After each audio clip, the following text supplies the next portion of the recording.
아테네에 대해서 이제 뭐 간략하게 살펴봤고, 그다음에 이제 스파르타에 대해서 살펴보겠습니다. 스파르타가 아까 내가 얘기했지만 전체주의 또는 공산주의의 뿌리다.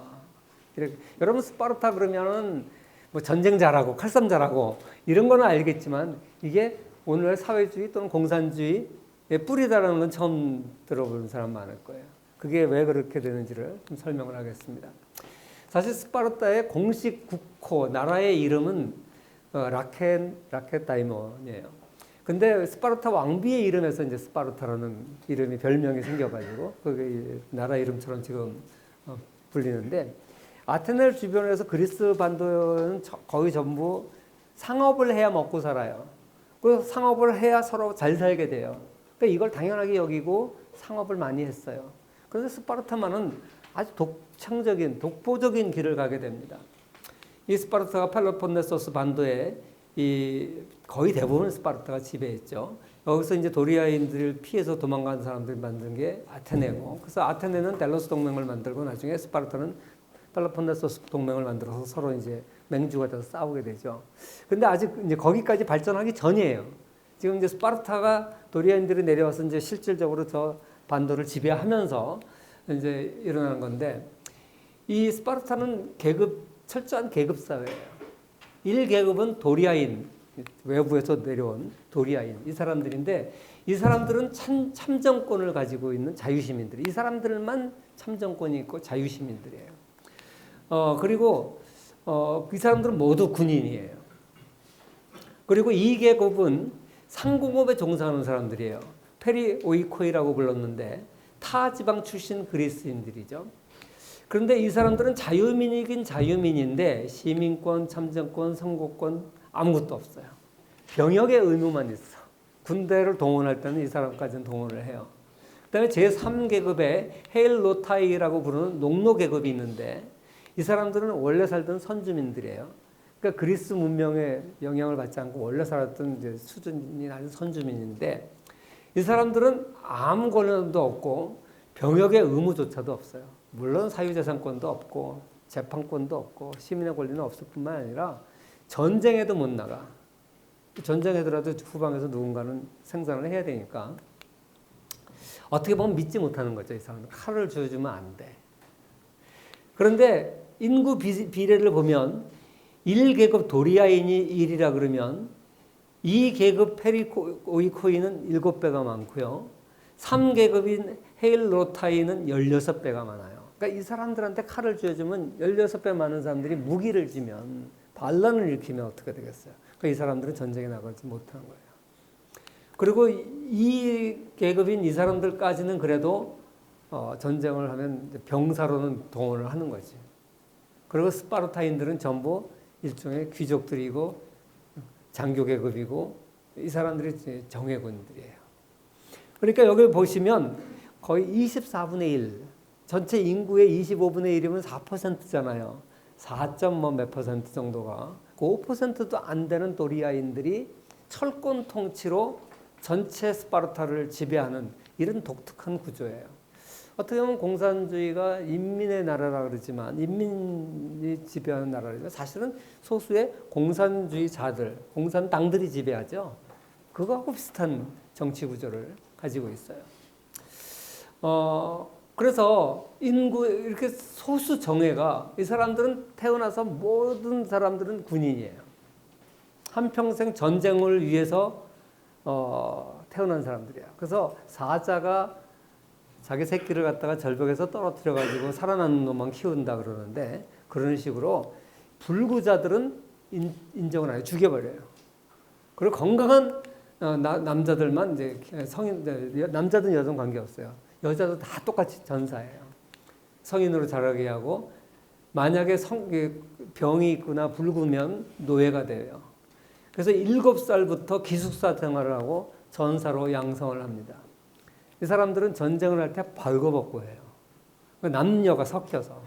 그러니까 이 성에 대해서 아주 무관심해지도록 훈련을 받고 아주 혹독한 훈련을 받기 때문에 아주 잔혹한 전사로서 자라나는 거죠. 20살에서 60세까지 현역 근무한다 그러니까 북한 저리 가라요. 북한이 17세에서 10몇 년 근무하죠, 지금. 북한이 11년인가 뭐 복무하는데, 지금 우리나라는 3년 하다가 2년 하다가 그것도 줄어서 지금 계속 줄이려고 그러고 있는데, 뭐 이게 그 당시 평균 수명이 35세 정도 됐을 거예요. 평균 수명이 이렇게 짧았거든요. 평균 수명이 35세에서 갑자기 60, 70세로 늘어나는 것은 최근의 일이에요. 최근에 전기를 사용하고 그리고 수돗물을 우리가 깨끗한 수돗물을 먹고 시작하면서 평균 수명이 이렇게 늘어난 거지, 수천 년 동안 인류의 평균 수명은 30세 전후였어요. 그러니까 이거 평생 현역에 근무한다고 보면 돼요. 물론 그중에 건강한 사람들은 이제 더 오래 살았지요, 물론. 그리고 이렇게 평균 수명이 낮았던 거는 유아 사망이 높아서 그래요. 유아 사망이. 그래서 여자도 남녀 완전 평등이에요. 그래서 여자도 튼튼한 체격을 요구하고 엄격한 식이요법으로 관리를 합니다. 그러니까 뭐 요새 우리나라 젊은 여자들 다이어트 날씬해지려고 식이요법 하는 게 아니라 건강을 유지하기 위해서. 그리고 건강한 아이를 많이 낳는 여자가 우대를 해요. 그리고 이 훈련이나 경기 대회 할 때는 여자도 남자처럼 나체로 똑같이 하고요. 그 다음에 남편이 죽으면 우리 조선시대에는 수절해야 되잖아요. 그런 거 없어요. 재혼을 장려해요. 왜? 아기를 많이 낳아야 되니까. 그래가지고 인구가 4%밖에 안 되는 도리아인이 전체를 지배해야 되니까 성고를 많이 낳아야 돼요. 그래서 적극적으로 아이를 낳도록 하고, 독서나 토론 이런 건 환영받지 못해요. 과묵함이 미덕이고요. 용맹, 복종, 애국심, 이것이 스파르타의 미덕이에요. 어떻게 보세요? 굉장히 독특하지요. 이게 오늘날 공산주의 사회하고 비슷해요.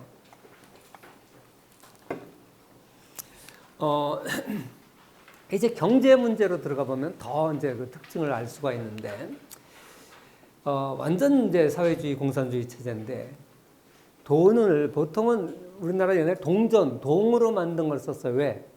금이나 은은 너무 희귀했고, 철보다 귀한 게 동이에요. 구리. 지금도 구리는 가격이 비쌉니다. 그래서 우리 조선시대는 동전을 썼잖아요. 동으로 만든 화폐를 썼는데, 여기는 철전을 써요. 철전. 상대적으로 흔한, 물론 당시에 철이라는 게 뭐 그렇게 흔한 건 아니지만 그래도 구리에 비해서 흔한 건데 철화를 사용해요. 그 이유가 뭐냐면, 이게 인플레이션 때문에 가치가 별로 없으니까 저축할 필요 없고 생활 수준도 낮고, 그러니까 서로 질투도 하지 않아요. 어디서 많이 봤잖아요. 이게 공산주의 사고예요.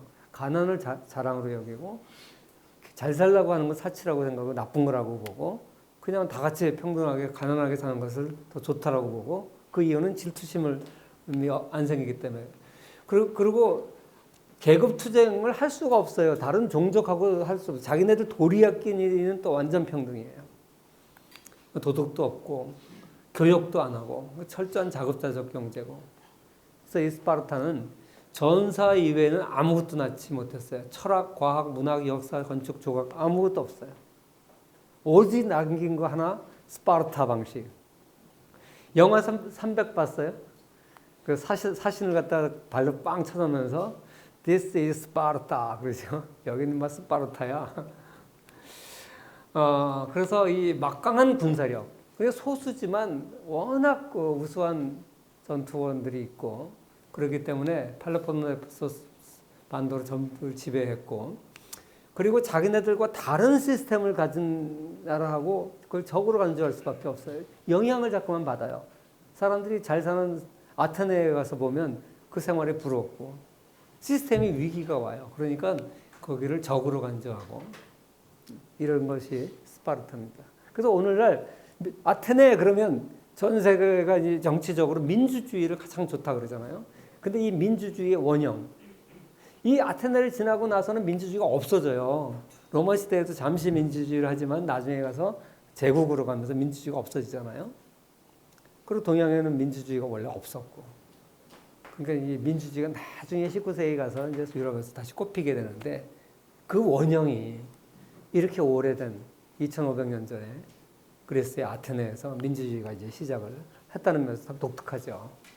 그리고 또 스파르타라는 나라도 물론 뭐 전쟁도 중요하지만 경제적으로, 우리가 경제사적으로 봤을 때 사회주의의 원형이다.